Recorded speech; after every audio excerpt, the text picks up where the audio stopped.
Gas ചേമ്പറിലിട്ട് ഒരു കാലത്ത് കൊന്നൊടുക്കിയവരാണ് ഞങ്ങളെന്നൊക്കെ പറഞ്ഞുകൊണ്ട് ലോകത്തിന്റെ പിന്തുണ പിടിച്ചു പറ്റാൻ വേണ്ടിയുള്ള വ്യാജ പ്രചരണങ്ങൾ നടത്തുന്നുണ്ട്. ഹോളോകോസ്റ്റ് എന്താണ്? ഹിറ്റ്ലറുടെ നേതൃത്വത്തിൽ ഇതേ ജൂതന്മാരെ പണ്ട് കൊന്നൊടുക്കി എന്നാ പറയുന്നത്. ചരിത്രത്തിൽ ഇതൊക്കെ പുനഃപരിശോധന ആവശ്യമാണ്. 1933 ഹവാര ഉടമ്പടിയുണ്ട്. സാക്ഷാൽ അഡോൾഫ് ഹിറ്റ്ലറുമായി സയനിസ്റ്റുകൾ നടത്തിയ ഉടമ്പടിയുടെ പേരാണ് ഹവാര ഉടമ്പടി. എന്താണ് ഉടമ്പടി? ഹിറ്റ്ലറുടെ ഉൽപ്പന്നങ്ങൾ, നാസി പടയുടെ ഉൽപ്പന്നങ്ങൾ ലോക മാർക്കറ്റുകൾ വിറ്റ് അങ്ങനെ കോടിക്കണക്കിന് പണം സമ്പാദിക്കാൻ വേണ്ടി കരാറുണ്ടാക്കിയവരാണ് സയനിസ്റ്റുകൾ എന്നുള്ള ചരിത്രം വേറൊരു യാഥാർത്ഥ്യമാണ്. അപ്പോൾ അത്തരത്തിലുള്ള കൊടുക്കവാങ്ങലുകൾ നാസികളും ഇതേപോലെ സയനിസ്റ്റുകളും തമ്മിലുണ്ട്. ആ തരത്തിൽ ഈ അനുകമ്പയ്ക്കൊന്നും അർത്ഥമൊന്നുമില്ല. അങ്ങനെ അവർ കുടിയേറ്റപ്പെട്ട അങ്ങനെ പല ആര്യന്മാരാ കൊല ചെയ്യപ്പെട്ടവരാണെങ്കിൽ ആര്യാധിപത്യത്തിന്റെ വലിയ രാഷ്ട്രീയം പറയുന്ന സംഘപരിവാറുമായിട്ട് എങ്ങനെയാണ് ഇതേ ജൂതന്മാർക്ക് ഐക്യപ്പെടാൻ പറ്റുക?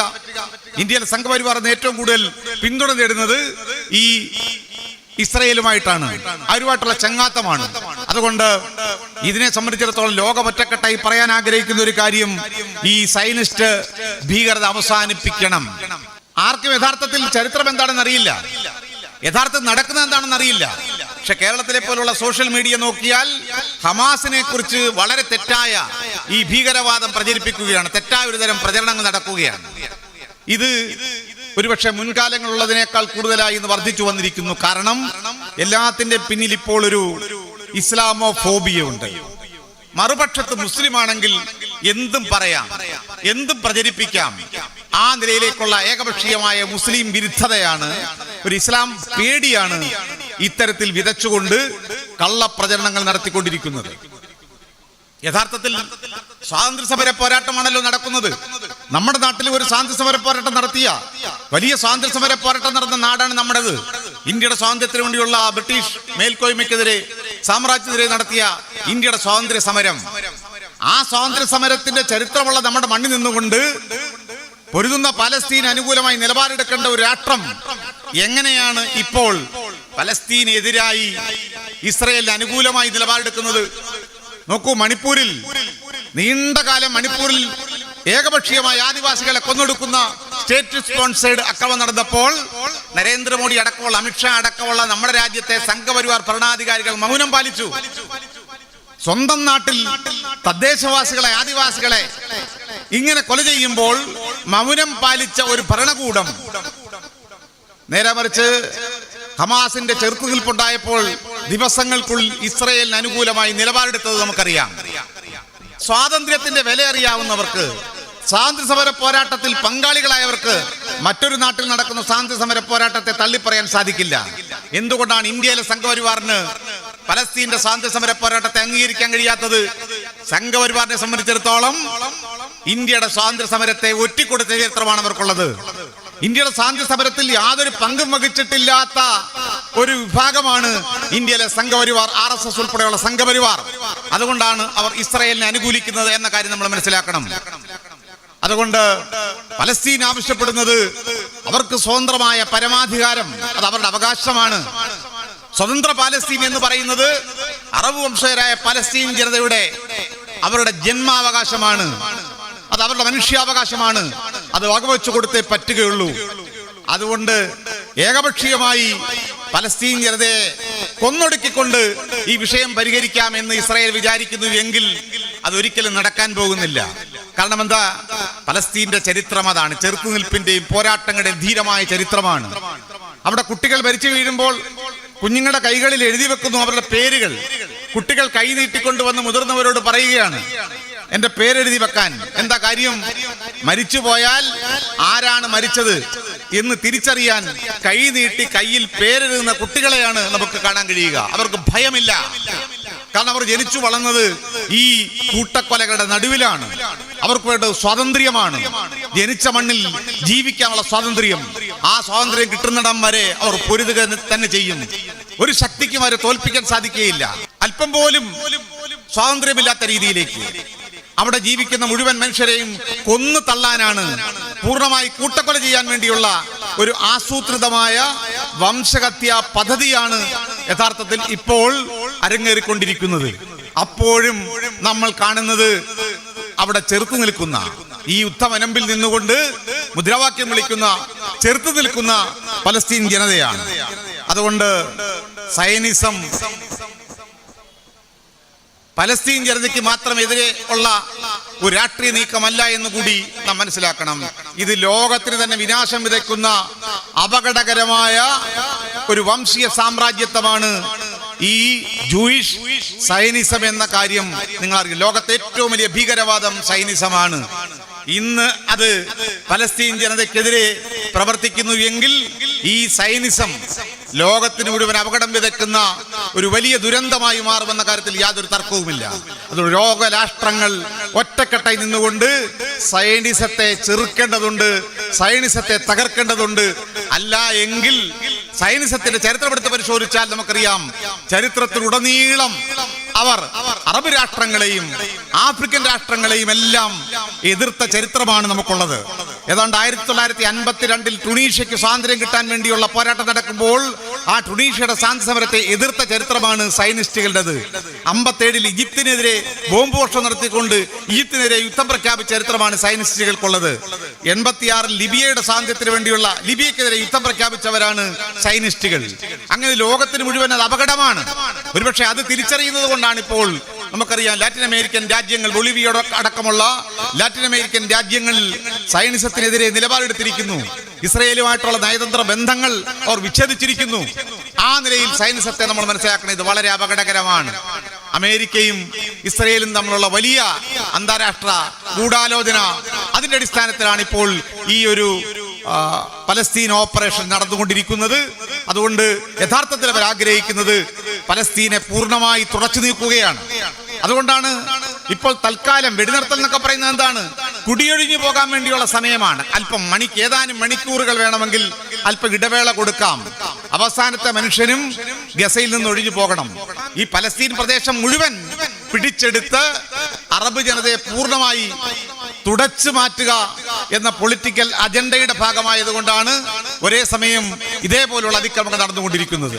മാത്രമല്ല അയൽ രാജ്യങ്ങൾക്കെല്ലാം എതിരെ, സിറിയയ്ക്കൊക്കെ എതിരെ ഒരേ സമയം ബോംബാക്രമണം നടത്തിക്കൊണ്ടിരിക്കുന്നു. അതുകൊണ്ട് തീർച്ചയായും ഇത് അപകടകരമായ ഒരു കാര്യമാണ്. ഇനിയും അതുകൊണ്ടാണ് ആന്റണി ഗുട്ടറാസ് ഒരു നിലപാടെടുത്തത്.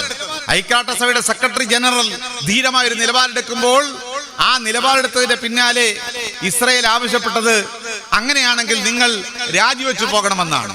പലസ്തീൻ ജനതയ്ക്ക് അനുകൂലമായ സത്യസന്ധമായ ധീരമായ ഒരു നിലപാടെടുത്താൽ ഐക്യരാഷ്ട്രസഭയുടെ സെക്രട്ടറി ജനറൽ ആണെങ്കിൽ പോലും രാജിവെച്ചു പോവുക എന്ന് പറയുമ്പോൾ എന്താണ് ഇസ്രയേലിന്റെ താല്പര്യം? മനുഷ്യത്വത്തോടൊപ്പം നിൽക്കുക എന്നുള്ളതല്ല, നീതിക്കൊപ്പം നിൽക്കുക എന്നല്ല. നമുക്കറിയാം യുദ്ധ കരാറുകളുണ്ട്, ജനീവ കരാർ ഉൾപ്പെടെയുള്ള എത്രയോ കരാറുകളുണ്ട്. യുദ്ധത്തിൽ പാലിക്കേണ്ട മര്യാദകളുണ്ട്. പൗരന്മാരെ കൊല്ലാൻ പാടില്ല, സിവിലിയൻസിനെ കൊല്ലാൻ പാടില്ല, അവർക്ക് മേൽ ബോംബ് വർഷിക്കാൻ പാടില്ല, സ്ത്രീകൾ ആക്രമിക്കപ്പെടാൻ പാടില്ല, കുട്ടികൾ, വൃദ്ധർ അവർ ആക്രമിക്കപ്പെടാൻ പാടില്ല, അവർക്കൊക്കെ സംരക്ഷണം കൊടുക്കണമെന്ന് പറയുന്ന യുദ്ധ കരാറുകളുണ്ട്, ഉടമ്പടികളുണ്ട്. അത്തരം അന്താരാഷ്ട്ര കരാറുകൾ മുഴുവൻ ഇന്ന് ഇസ്രയേൽ ലംഘിച്ചുകൊണ്ടിരിക്കുകയാണ്. അവർക്ക് നിയമം ബാധകമല്ല. ലോകത്ത് ഒരു നിയമവും ഇന്ന് ഈ ഇസ്രയേലിന് എന്ന് പറയും തമ്മാടി രാഷ്ട്രത്തിന് ബാധകമല്ല. ഒന്നും അവർ അനുസരിക്കാൻ ബാധകമല്ല. അവർ നടത്തുന്നത് ഏകപക്ഷീയമായ ഈ തരത്തിലുള്ള കയ്യേറ്റമാണ്, കുടിയേറ്റമാണ്, ആക്രമണമാണ്. അതുകൊണ്ട് ഇവരെ പിടിച്ചു കെട്ടേണ്ടത് ലോകത്തിന്റെ ആവശ്യമാണ്. ഇന്ത്യയെ സംബന്ധിച്ചിടത്തോളം നമ്മളെപ്പോലുള്ളവർ സ്വാതന്ത്ര്യത്തിന്റെ വിലയറിയാവുന്നവരാണ് നമ്മൾ. സ്വാതന്ത്ര്യ പോരാട്ടങ്ങളിൽ രക്തസാക്ഷികളായവരാണ് നമ്മൾ. അതുകൊണ്ടാണ് ഇന്ത്യയിലെ ജനങ്ങൾ മതത്തിനും ജാതിക്കും ഒക്കെ അതീതമായി പൊരുതുന്ന പലസ്തീനോടൊപ്പം നിലകൊള്ളുന്നത്, ഐക്യദാർഢ്യ സമ്മേളനങ്ങൾ നടത്തുന്നത്.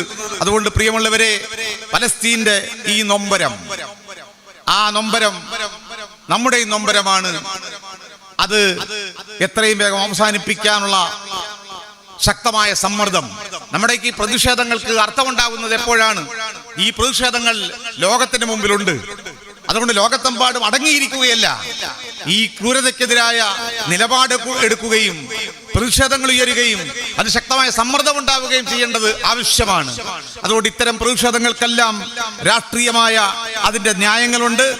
ഇന്ന് നമുക്കറിയാം ലാറ്റിൻ അമേരിക്കൻ രാജ്യങ്ങളെ സംബന്ധിച്ച് ഞാൻ പറഞ്ഞു, ബൊളീവിയയിലെ, ചിലിയില്, കൊളംബിയയില്, സൗത്ത് ആഫ്രിക്ക തുടങ്ങിയ രാജ്യങ്ങളിലെല്ലാം ഇത്തരത്തിൽ ശക്തമായ നിലപാടുകൾ എടുത്തുകൊണ്ട് പലസ്തീൻ ജനതയ്ക്ക് അനുകൂലമായി, ഈ അറബ് ജനതയ്ക്ക് അനുകൂലമായ ശക്തമായ നിലപാടെടുക്കുന്നു. അത് ഞാൻ സൂചിപ്പിച്ചതുപോലെ വലിയ രാജ്യങ്ങൾ പോലും ലക്ഷക്കണക്കിന് ജനങ്ങൾ ഇന്ന് ഐക്യദാർഢ്യ റാലികളിൽ പങ്കെടുത്തുകൊണ്ട് പലസ്തീനെ പിന്തുണയ്ക്കുന്നു. അതുകൊണ്ട് പലസ്തീൻ എന്നത് ജനതയുടെ, അറബ് ജനതയുടെ, പലസ്തീൻ ജനതയുടേത് ജന്മാവകാശമാണ്. അവർ നടത്തുന്നത് ലോക ചരിത്രത്തിലെ ഏറ്റവും വലിയ സ്വാതന്ത്ര്യ സമര പോരാട്ടമാണ്. അവർ നടത്തുന്നത് മനുഷ്യാവകാശങ്ങൾക്ക് വേണ്ടിയുള്ള, പൗരാവകാശങ്ങൾക്ക് വേണ്ടിയുള്ള പോരാട്ടമാണ്, ജീവന് വേണ്ടിയുള്ള പോരാട്ടമാണ്. ആ പോരാട്ടം വിജയിക്കേണ്ടതുണ്ട്. ലോകം ആഗ്രഹിക്കുന്നത്, ധാർമ്മികമായി നമ്മൾ ആഗ്രഹിക്കുന്നത് പലസ്തീൻ ജനതയുടെ പോരാട്ടം നീതിക്ക് വേണ്ടിയുള്ള പോരാട്ടമായതുകൊണ്ട്, സത്യത്തിന് വേണ്ടിയുള്ള പോരാട്ടമായതുകൊണ്ട് ആ പോരാട്ടം പരാജയപ്പെടുകയില്ല. എത്രമാത്രം ഭീകരമായ അതിക്രമങ്ങൾ നടത്തിയാലും എന്നെ സംബന്ധിച്ചിടത്തോളം ഞാൻ ചരിത്രത്തെ സാക്ഷി നിർത്തി പറയാൻ ആഗ്രഹിക്കുന്നത്, പലസ്തീൻ ജനതയുടെ പോരാട്ടത്തെ അടിച്ചമർത്തി ഇല്ലാതാക്കാൻ എത്രമാത്രം ശ്രമിച്ചാലും, എത്ര സാമ്രാജ്യ ശക്തികൾ പിന്തുണച്ചാലും, ഇസ്രയേൽ എന്ന് പറയുന്ന ഈ തെമ്മാടി രാഷ്ട്രത്തിന് പലസ്തീൻ ജനതയുടെ സ്വാതന്ത്ര്യ അഭിലാഷങ്ങളെ എന്നേക്കുമായി കുഴിച്ചുകൂടാൻ സാധിക്കുകയില്ല. എല്ലാ എതിർപ്പുകളെയും അതിജീവിച്ചുകൊണ്ട് പലസ്തീൻ ജനത ഫിനിക്സ് പക്ഷിയെ പോലെ ഉയർത്തെഴുന്നേൽക്കും. നമുക്കറിയാം, ഒരു ചൊല്ലുണ്ട്, നിങ്ങൾക്ക് ഒരു വിമോചന പോരാളിയെ വേണമെങ്കിൽ തുറുങ്കിലടയ്ക്കാം, പക്ഷേ ഒരു വിമോചന പോരാട്ടത്തെ തുറുങ്കിലടയ്ക്കാൻ സാധിക്കുകയില്ല. നിങ്ങൾക്ക് ഒരു വിമോചന പോരാളിയെയോ വിമോചന പോരാളികളെയോ കൊലപ്പെടുത്താം, കൊല ചെയ്യാം, പക്ഷേ വിമോചനത്തിന് വേണ്ടിയുള്ള, സ്വാതന്ത്ര്യത്തിന് വേണ്ടിയുള്ള ജനതയുടെ അഭിലാഷത്തെയും പോരാട്ടത്തെയും എന്നേക്കുമായി തുറുങ്കിലടയ്ക്കാനോ ഇല്ലായ്മ ചെയ്യാനോ നിങ്ങൾക്ക് സാധിക്കുകയില്ല. അതുകൊണ്ട് പലസ്തീൻ പോരാട്ടം അങ്ങനെ അസ്തമിക്കുമെന്ന് വിചാരിക്കേണ്ട. അവർ ചരിത്ര ധീരതയുള്ള മനുഷ്യരാണ്, ഈ പ്രശ്നങ്ങൾ കണ്ടു വളർന്നവരാണ്, വലിയ കരുത്തുള്ളവരാണ്. ലോകത്തെമ്പാടുമുള്ള നീതിക്ക് വേണ്ടിയുള്ള പോരാട്ടത്തിന്റെ ഊർജമായി ഇന്ന് പലസ്തീൻ മാറിയിരിക്കുന്നു, പലസ്തീൻ ജനതയുടെ പോരാട്ടം മാറിയിരിക്കുന്നു. അതുകൊണ്ട് പലസ്തീന്റെ പോരാട്ടം വിജയിക്കേണ്ടത് നമ്മുടെ ആവശ്യമാണ്.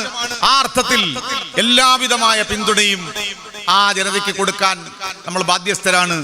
നമ്മൾ ഒരിക്കൽ കൂടി ആഗ്രഹിക്കുന്നത്, എത്രയും വേഗം ഈ ഏകപക്ഷീയമായ ഇസ്രയേലിന്റെ കൊടും ക്രൂരതകൾ അവസാനിപ്പിക്കാൻ ലോകം മുന്നോട്ട് വരും എന്നാണ്.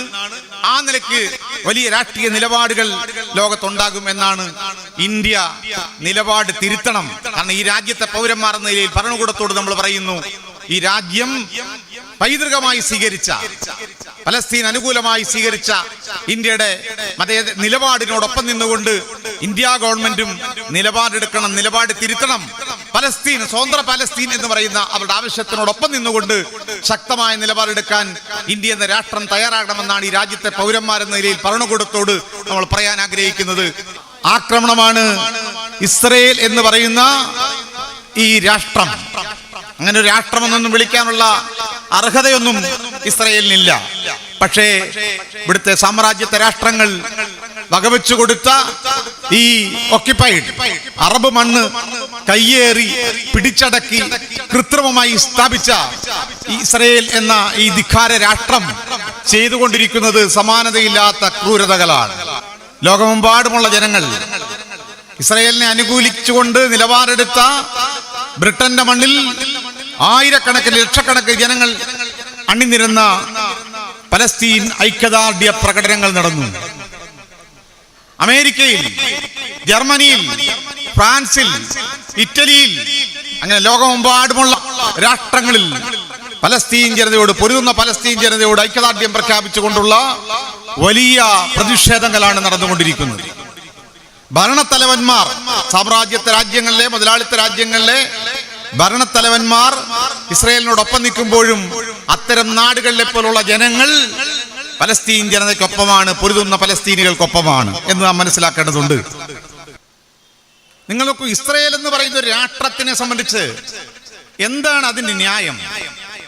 നമ്മൾ ഒരു ഭൂപ്രദേശത്തെ രാഷ്ട്രം എന്ന് വിളിക്കുമ്പോൾ അതിന് ചില അടിസ്ഥാനങ്ങളുണ്ട്.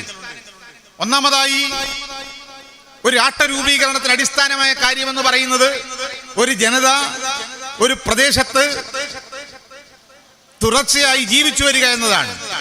ഇംഗ്ലീഷിൽ നേഷൻഹുഡ് എന്ന് പറയും. ഒരു പ്രദേശത്ത് സ്ഥിരമായി അധിവസിക്കുന്ന ഒരു ജനതയിൽ നിന്നുമാണ്, അവരുടെ പൊതുവായ ദേശീയ വികാരത്തിൽ നിന്നുമാണ്, മണ്ണുമായിട്ടുള്ള അവരുടെ ഉടമസ്ഥതയിൽ നിന്നുമാണ് രാഷ്ട്രം എന്ന് പറയുന്ന ഒരു ഭാവന വികസിക്കുന്നത്. അങ്ങനെ പറയാൻ എന്തെങ്കിലും അടിസ്ഥാനം രാഷ്ട്രീയമായി ഇസ്രയേലിന് പറയുവാനുണ്ടോ? അറബ് പാലസ്തീൻ മണ്ണുമായി എന്ത് ബന്ധമാണ് ഈ ഇസ്രയേലിനുള്ളത്, അല്ലെ ജൂതന്മാർക്കുള്ളത്? 1947-48 പലസ്തീന് വേണ്ടിയുള്ള രാഷ്ട്രം, ഇസ്രയേലിന് വേണ്ടിയുള്ള രാഷ്ട്ര രൂപീകരണ സന്ദർഭം നടക്കുമ്പോൾ, അഥവാ ഇസ്രയേൽ എന്ന് പറയുന്ന ഒരു രാഷ്ട്രം ഇങ്ങനെ നിർമ്മിക്കണം, രൂപീകരിക്കണം എന്ന് ബ്രിട്ടൻ തീരുമാനിക്കുമ്പോൾ അവിടെ ഈ പലസ്തീൻ പ്രദേശത്ത് ജൂതന്മാരുടെ ജനസംഖ്യ വളരെ കുറവാണ്. 3% മാത്രമാണ് അവിടെ ജൂതന്മാരുള്ളത്. മഹാഭൂരിപക്ഷവും അറബ് പലസ്തീൻ വംശജരാണ്. അവരുടെ മണ്ണായിരുന്നു അത്.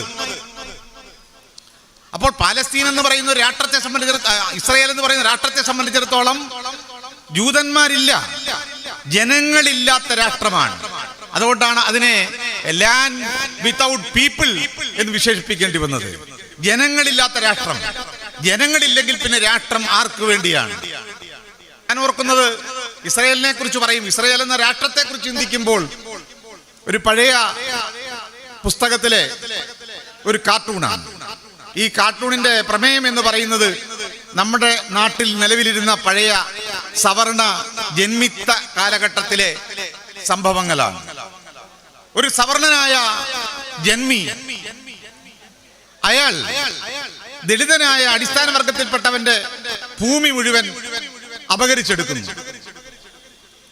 ഒരു പരാതിയുമായി ഈ ദളിത വംശത്തിൽപ്പെട്ട ആൾ മജിസ്ട്രേറ്റിന്റെ മുമ്പിൽ വരികയാണ്, ജഡ്ജിയുടെ മുമ്പിൽ വരികയാണ്.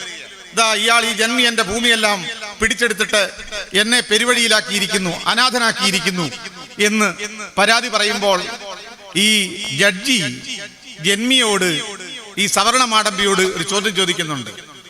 എവിടെയാണ് നിങ്ങളുടെ ഭൂമി? എവിടെയാണ് നിങ്ങളുടെ ഭൂമി? ജന്മി പറയുന്ന മറുപടി, എന്റെ ഭൂമിക്ക് അതിരുകളില്ല, എന്റെ ഭൂമിക്ക് അതിരുകളില്ല, ഇതെല്ലാം എന്റെ ഭൂമിയാണ്. ഇതുപോലെയാണ് ഇസ്രയേൽ. അതിരുകളില്ലാത്ത ഒരു രാഷ്ട്രമാണ് ഇസ്രയേൽ. അതിങ്ങനെ അനുദിനം വികസിപ്പിച്ചുകൊണ്ടേയിരിക്കുന്നു. കൂടുതൽ പലസ്തീന്റെ മണ്ണ് വെട്ടിപ്പിടിച്ച് അത് അപകരിച്ച് പലസ്തീനികളെ ഇങ്ങനെ കുടിയൊഴിപ്പിച്ചും അവരെ ആട്ടിയോടിച്ചും കൊലപ്പെടുത്തിയും ഇങ്ങനെ വികസിച്ചുകൊണ്ടേയിരിക്കുന്ന അതിരുകളില്ലാത്ത ഒരു രാഷ്ട്രമായിട്ടാണ് ഇന്ന് ഇസ്രയേൽ മാറിക്കൊണ്ടിരിക്കുന്നത്. മറ്റൊന്ന്, ഇസ്രയേൽ എന്ന് പറയുന്ന രാഷ്ട്രത്ത് എവിടുന്നാണ്? യൂറോപ്പിൽ നിന്ന് കുടിയേറിയവരാണ്. ചരിത്രമൊന്നും വിശദീകരിച്ച് ഞാൻ പറയുന്നില്ല. ഏതാണ്ട് 1917 ബാൾഫർ ഉടമ്പടി ഉണ്ടാകുന്നു. ആ ബാൾഫർ ഉടമ്പടി ഉണ്ടാകുമ്പോൾ ആ ബാൾഫർ ഉടമ്പടിയിലാണ് ഇങ്ങനെയുള്ള ഒരു രാഷ്ട്രം രൂപീകരിക്കുന്നതിനെ കുറിച്ചുള്ള ഒരു പ്രഖ്യാപനം ഉണ്ടാകുന്നത്. ആ ബാൾഫർ ഉടമ്പടിയിൽ ബ്രിട്ടീഷ് ഫോറിൻ സെക്രട്ടറി അന്നത്തെ ആർതർ ജെയിംസ് ബാൾഫർ ആണ് ഇത് പ്രഖ്യാപിക്കുന്നത്. ഇത് സയനിസ്റ്റുകളുടെ ആവശ്യമായിരുന്നു. സയനിസം എന്ന് പറയുന്നത് ലോകത്തെ ഏറ്റവും ഭീകരമായ ഒരു രാഷ്ട്രീയ ദർശനമാണ്. അതിന് മതമില്ല. തിയോഡർ ഹെർട്സർ എന്ന് പറയുന്ന സയനിസത്തിന്റെ ഉപജ്ഞാതാവ് മതവിശ്വാസിയായിരുന്നില്ല, ദൈവവിശ്വാസിയായിരുന്നില്ല. അതിന്റെ അടിസ്ഥാനം വംശീയതയാണ്. വംശീയത എന്ന് പറയുന്ന ഒരു പരമ്പരാഗത വിശ്വാസമുണ്ട്. ആ വിശ്വാസത്തിന്റെ അടിസ്ഥാനത്തിലുള്ള ജൂതന്മാരുടെ ആഗ്രഹം നിവർത്തി കൊടുക്കാൻ നിങ്ങൾക്കൊരു രാഷ്ട്രം തരാം എന്ന ബ്രിട്ടന്റെ ആ ഉറപ്പിന്റെ അടിസ്ഥാനത്തിലാണ് പിന്നീട് ഈ ബാൾഫർ പ്രഖ്യാപനം വരുന്നത്. എന്താണെങ്കിലും ഈ പ്രഖ്യാപനം വരുമ്പോൾ യഥാർത്ഥത്തിൽ ബ്രിട്ടൻ പിന്തുണയ്ക്കുന്നു.